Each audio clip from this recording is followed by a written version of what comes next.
তো এইভাবে সঠিক ম্যানেজমেন্টের মাধ্যমে যদি গাছ রোপণ করা যায় তাহলে ইনশাআল্লাহ সেখান থেকে আল্লাহ চাইলে ভালো রেজাল্ট পাওয়া সম্ভব। তো ভিডিওটা কেমন লাগলো অবশ্যই কমেন্ট করে জানাবেন। এখানে একটা 18 লিটারের রঙের বালতিতে কলমি শাক রোপণ করছিলাম। তো কলমি শাকে আবার দেখি ফুল চলে আসছে। ফুলটা কিন্তু খুবই চমৎকার। সুপ্রিয় দর্শক মণ্ডলী, আসসালামু আলাইকুম। হারুন ব্লগ বিডি আরও একটা নতুন ছাদ বাগান ব্লগে আপনাদেরকে স্বাগত জানাচ্ছি। আজকের ভিডিওতে মূলত শীতকাল উপলক্ষে আমি আমার ছাদ বাগানে যে সকল সবজি চাষ করব সেই বিষয়ে আপনাদেরকে একটা ধারণা দিব, যাতে আপনারাও ছাদ বাগানে কী ধরনের সবজি চাষ করতে পারেন এবং আমি কি কি প্রস্তুতি নিতেছি এবং আজকে কি কি জিনিস কিনে নিয়ে আসলাম সব কিছু আপনাদের সাথে তুলে ধরব। বন্ধুরা, আপনাদেরকে একটা জিনিস দেখাই। এই দেখেন আমার ছাদ বাগানে এই সবেদা কি পাকছে, দেখেন ও পাকার আগেই পাখিতে এগুলো খেয়ে ফেলতেছে। তা আমরা যে খাবো ওদের আমরা এটা চিন্তা ভাবনাই করতেছে না। এইভাবে প্রতিদিনই 4-5টা করে নষ্ট করতেছে।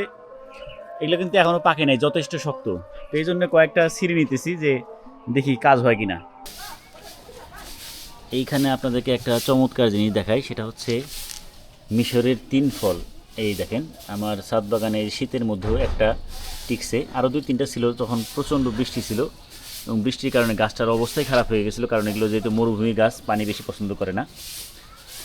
তো এখনও একটা আছে, এটা আশা করা যায় খুব তাড়াতাড়ি পেকে যাবে।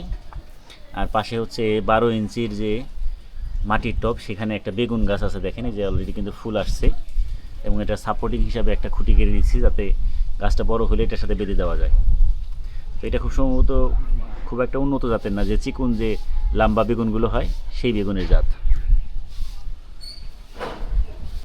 তো বন্ধুরা, আমার ছাদ বাগানে যে 12 ইঞ্চির 2টা টব দেখতেছেন, আর মাঝখানে হচ্ছে 20 লিটারের একটা বালতি।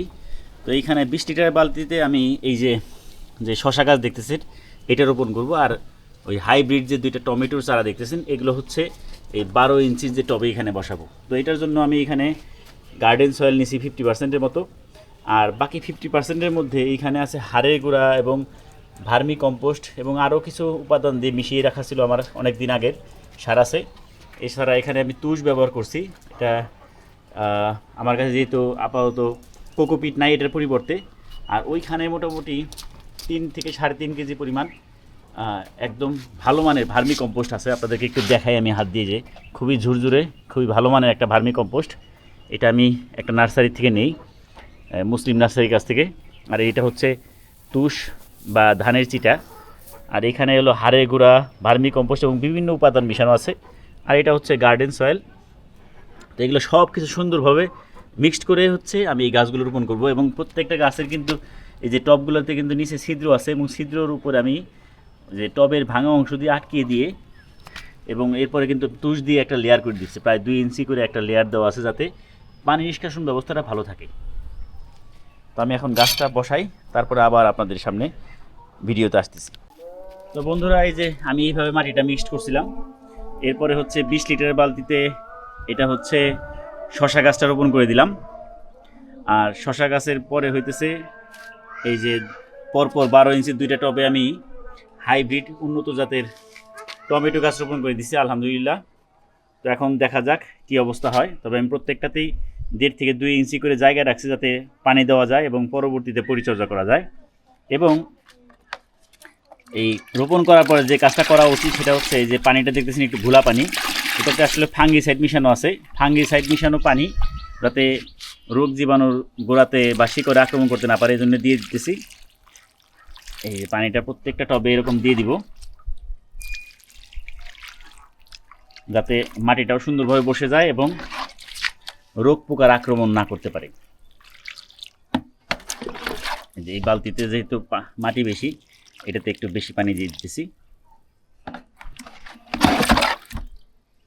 এটাতে একটু দিয়ে দিই। এখন এইখানে ছায়াযুক্ত স্থানে আমি 1-2 দিন রেখে দিব, এরপর হচ্ছে এটাকে যথারীতি আমি রৌদ্রে দিয়ে দিব।